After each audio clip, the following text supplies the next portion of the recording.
పవన్ కళ్యాణ్ లాంటి గొప్ప నాయకుడిని వీళ్ళు కించపరచాలనో తగ్గించాలనో చూస్తే వాళ్ళ పతనం అప్పుడే మొదలవుతుందని అర్థం. ఎందుకు? ఇప్పుడు రాజకీయ నాయకుల్లో అతీతుడు పవన్ కళ్యాణ్. రాజకీయ నాయకులు ఇప్పుడు ఇతన్ని రాజకీయ నాయకుడు అనకూడదు, ఎందుకంటే రాజకీయాలు కుళ్ళిపోయిన బురదలో దొర్లుతున్న పందిలా తయారైంది రాజకీయం అంటేనే. అలాంటి రాజకీయాలకు ఈయన వెళ్ళాడు బురద మాముకోవడానికి. పోనీ వెళ్ళిన తర్వాత కొన్ని తప్పులు జరుగుతుంటాయి. రాజకీయ నాయకులు ఎలాంటి డ్రామాలు ప్లే చేస్తారంటే కొంచెం తగ్గించాలా, మన స్థాయికి తెచ్చాలని. పవన్ కళ్యాణ్ అనేవాడు శిఖరం, అది అతన్ని తగ్గించాలని ఎవడు ప్రయత్నం చేసినా సర్వనాశనమే. కారణం ఏంటి? ఆయన సొంత డబ్బులు కష్టార్జితంతో రాజకీయం చేస్తున్నాడు అని తప్ప కమిషన్లు తీసుకునే రాజకీయ నాయకుడు కాదు, స్వార్థంతో పనిచేసే రాజకీయ నాయకుడు కాదు, కబ్జాలు చేసే రాజకీయ నాయకుడు కాదు, దౌర్జన్యం చేసే రాజకీయ నాయకుడు కాదు. ఆ సొంత కష్టార్జితం ఖర్చు పెట్టుకుంటూ పేద ప్రజలను ఆదుకుంటూ ఎన్నో సేవా కార్యక్రమాలు చేసుకుంటూ అతను ఆరోగ్యాన్ని కూడా పట్టించుకోకుండా సేవా కార్యక్రమాలు చేస్తున్నటువంటి దేవుడు పవన్ కళ్యాణ్. అలాంటి వాడికి ఒక చేయకూడదనో లేకపోతే అతన్ని ఏదో చిన్నతనంగా చూపించాలని ఎవడో ప్రయత్నం చేసినా ఆడు అగ్నిలో కాలిపోతాడు. అంటే సార్ ఇక్కడ విషయం ఏంటంటే ఇప్పుడు ఎన్నోసార్లు మనం అందరం కూడా చూసాం, కాకపోతే ఇప్పుడు ఏంటంటే రెండు పార్టీల మధ్య లోపల ఏదో జరుగుతుంది చర్చలు అన్ని కూడా. సో ఏదో ఒక విధంగా పవన్ కళ్యాణ్ వాల్యూ తగ్గించాలి అనే విధంగా వాళ్ళు ట్రై చేస్తున్నారని కొందరు కూడా అంటున్నారు. పవన్ కళ్యాణ్ వాల్యూ తగ్గించాలి అని ఆలోచన చేస్తే చాలా ఆ పార్టీ పతనమే.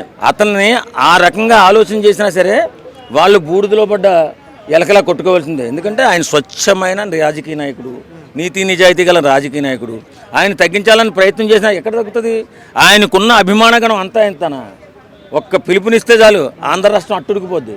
అలాంటి నాయకుడిని తగ్గించాలని వాళ్ళ ప్రయత్నం చేయరు, ఏదో మర్చిపోయి ఉంటారని నేను అనుకుంటాను. పవన్ కళ్యాణ్ లాంటి గొప్ప నాయకుడిని వీళ్ళు కించపరచాలనో తగ్గించాలనో చూస్తే వాళ్ళ పతనం అప్పుడే మొదలవుతుందని అర్థం. ఎందుకు? ఇప్పుడు రాజకీయ నాయకుల్లో అతీతుడు పవన్ కళ్యాణ్. రాజకీయ నాయకులు ఇప్పుడు ఇతన్ని రాజకీయ నాయకుడు అనకూడదు, ఎందుకంటే రాజకీయాలు కుళ్ళిపోయిన బురదలో దొర్లుతున్న పందిలా తయారైంది రాజకీయం అంటేనే. అలాంటి రాజకీయాలకు ఈయన వెళ్ళాడు బురద మాముకోవడానికి. పోనీ వెళ్ళిన తర్వాత కొన్ని తప్పులు జరుగుతుంటాయి. రాజకీయ నాయకులు ఎలాంటి డ్రామాలు ప్లే చేస్తారంటే కొంచెం తగ్గించాలా, మన స్థాయికి తెచ్చాలని. పవన్ కళ్యాణ్ అనేవాడు శిఖరం, అది అతన్ని తగ్గించాలని ఎవడు ప్రయత్నం చేసినా సర్వనాశనమే. కారణం ఏంటి? ఆయన సొంత డబ్బులు కష్టార్జితంతో రాజకీయం చేస్తున్నాడు అని తప్ప కమిషన్లు తీసుకునే రాజకీయ నాయకుడు కాదు, స్వార్థంతో పనిచేసే రాజకీయ నాయకుడు కాదు, కబ్జాలు చేసే రాజకీయ నాయకుడు కాదు, దౌర్జన్యం చేసే రాజకీయ నాయకుడు కాదు.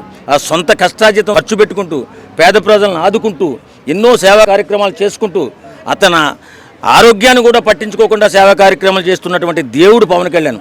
అలాంటి వాడికి ఒక చేయకూడదనో లేకపోతే అతన్ని ఏదో చిన్నతనంగా చూపించాలని ఎవడో ప్రయత్నం చేసినా ఆడు అగ్నిలో కాలిపోతాడు. అంటే సార్ ఇక్కడ విషయం ఏంటంటే ఇప్పుడు ఎన్నోసార్లు మనం అందరం కూడా చూసాం, కాకపోతే ఇప్పుడు ఏంటంటే రెండు పార్టీల మధ్య లోపల ఏదో జరుగుతుంది చర్చలు అన్ని కూడా. సో ఏదో ఒక విధంగా పవన్ కళ్యాణ్ వాల్యూ తగ్గించాలి అనే విధంగా వాళ్ళు ట్రై చేస్తున్నారని కొందరు కూడా అంటున్నారు. పవన్ కళ్యాణ్ వాల్యూ తగ్గించాలి అని ఆలోచన చేస్తే చాలా ఆ పార్టీ పతనమే. అతన్ని ఆ రకంగా ఆలోచన చేసినా సరే వాళ్ళు బూడిదలో పడ్డ ఎలకలా కొట్టుకోవాల్సిందే. ఎందుకంటే ఆయన స్వచ్ఛమైన రాజకీయ నాయకుడు, నీతి నిజాయితీ గల రాజకీయ నాయకుడు. ఆయన తగ్గించాలని ప్రయత్నం చేసినా ఎక్కడ తగ్గుతుంది? ఆయనకున్న అభిమానగణం అంతా ఎంతనా? ఒక్క పిలుపునిస్తే చాలు ఆంధ్ర రాష్ట్రం అట్టుడికిపోద్ది. అలాంటి నాయకుడిని తగ్గించాలని వాళ్ళ ప్రయత్నం చేయరు, ఏదో మర్చిపోయి ఉంటారని నేను అనుకుంటాను.